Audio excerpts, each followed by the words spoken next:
is drawn out here. You see, we have a circle with a cross in it. We have a British-looking cross here, and we have the Alwyn sign in dots on the stone. Here's the actual piece, and you'll notice that the cross is entirely surrounded by the circle. And that's the way it was back in the 4th, 5th centuries. In fact, these are in the graveyards over there, and you'll see how the cross got away and came out beyond about 700s. There's a 4th, 5th, and 700 cross. So we kind of got a peg on when these people came.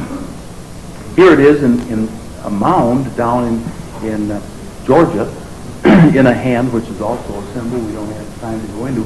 This is a beautiful thing that was found also by Webb in 1939 at the Hardin Village site. Again, a Celtic cross, if you will. And if you look closely, there is a second ring here that goes all the way around. It's been chipped off. There's also 3 chevrons on all of these, chevrons here, and there's an alphabet up here. A little strange for Indians to independently invent something like this on this continent. But when we looked at the family crests of all of the kings of Britain, here are all of the 12 tribes. Amazing how this got into the culture of the British people. But you also see that the kings of Glamorgan were in fact chevrons. Neat. Then we find up the river some banner stones, some kind of something. We don't know exactly what they are, but here you've got the 3 chevrons again, some going up, some going down. Here's another piece in the home of the sheriff, chief of police up there, and amazing. But there's an EA, and I told you before, that's their god. It's Ea, came to earth in an egg, half fish, half man. That's what was on. They found armor plating at the falls of the Ohio. They said there was a harp and a mermaid. It wasn't a mermaid, it was a fish god. And it was the Chaldean god that came out, got into some of the Hebrew stuff. This is also in his collection. That is an A and that is an E. There's other letters on it. We didn't even see it till we photographed it and blew it up. It's in his home up there. Absolutely authentic, because I'm the first one that knew about this alphabet. This is also in the chief's collection. I plopped this on the table at the British Museum and asked the archaeologist, Dr. Youngs, I said, what does that look like to you? We're finding things like this over in Kentucky. And she looked at that and she says, yeah, I think that's a distributor. So anyway, here's what we find. This is eastern Kentucky, and if you go up the Ohio River, you'll see up here there was writing up here. You saw the crosses and the letters we found here. At Charleston, writing at Brandenburg, then mummies found, and in these 3 locations, those mummies had cloth and deerskin wrappers. Writing found here, and there's other writing all around this area. In Sneedville, there were Melungeons, okay, Sneedville and this whole valley area. And then 26 miles away at Bat Creek, there was some writing, which you'll see in a little bit. This is what a Melungeon looked like in 1820. They were white. They tried to keep them from voting by telling them that they were Indian or that they were black. Couldn't do it. But they did say that they were Christians. Okay, this is a 5-factor blood study done by Tennessee anthropologists in spring of 1990. And you'll notice that the correlation in the blood factors with the Melungeons is Libya, Canary Islands, Portugal, that's the Iberian Peninsula, Italy, Cyprus, Spain. Wales is a close hit, but the American Indians appear to be the complete opposite blood factor. The Melungeons do not appear to be American Indians. Now, Prehistoric Men of Kentucky, written by Colonel Bennett Young, Filson Club, 1910, and talks about finding in 1776, now that's 3 years before the first log cabin was built in Lexington, finding some mummies in a cave, and they were processed by some count.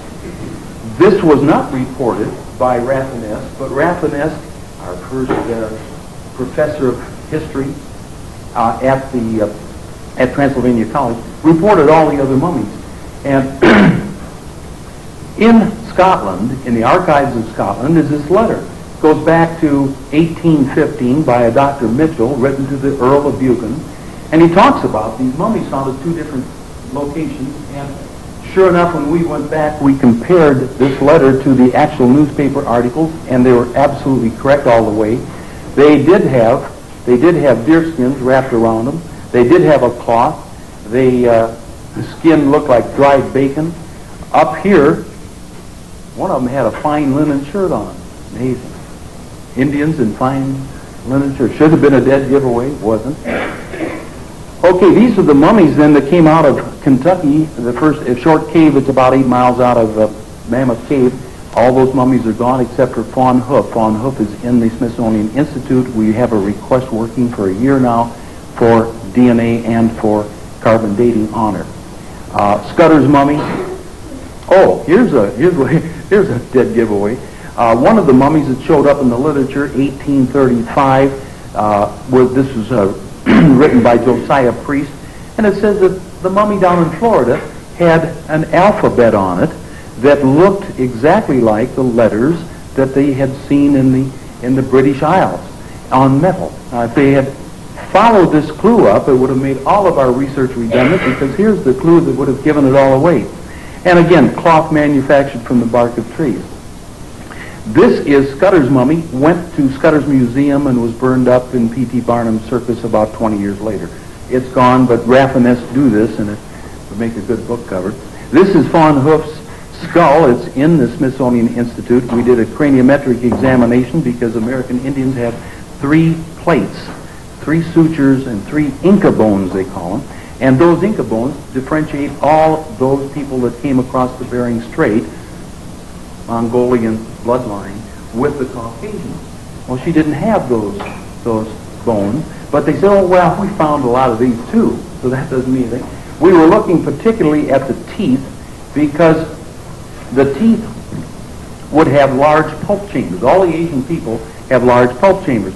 But unfortunately, the front teeth, which would have been shoveled if they had been American Indian, scooped out, if you feel back in there, they were missing. They were on this mummy when she went up there, because we've got the writing, they were intact and in good shape, but those are the first teeth that go that only have one root. Anyway, there she is, and we hope to get a carbon dating on her. There's enough tissue. This is the turn of the century, a photograph of her, named Fawn Hoof because of the little hooves that she had around her neck.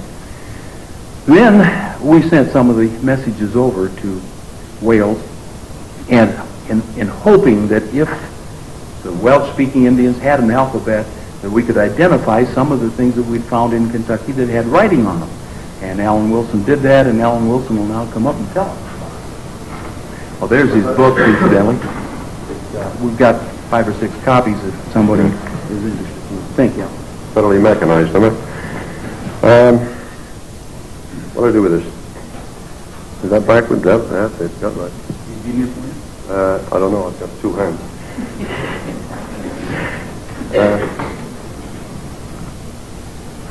I'm going to start off by going in the wrong direction, but bear with me because it may pay off. I started looking at the history of Southeast Wales about 35 years ago as a hobby, and my reason for starting to look at it was that I didn't believe a damn thing I was told in school. It's not on. You must have turned it on. Done. That's it. Well, you okay? Thank you. Right, I'll start again. I looked at the history of Southeast Wales, and I started looking at it casually as a hobby, you know, things to do on a winter weekend and so on, because I didn't believe anything I'd ever been told about it in school. It's a neglected area, a neglected subject, and I've later found out that it's a forbidden subject. One does not look into the history of Southeast Wales. It's very strange because it's the best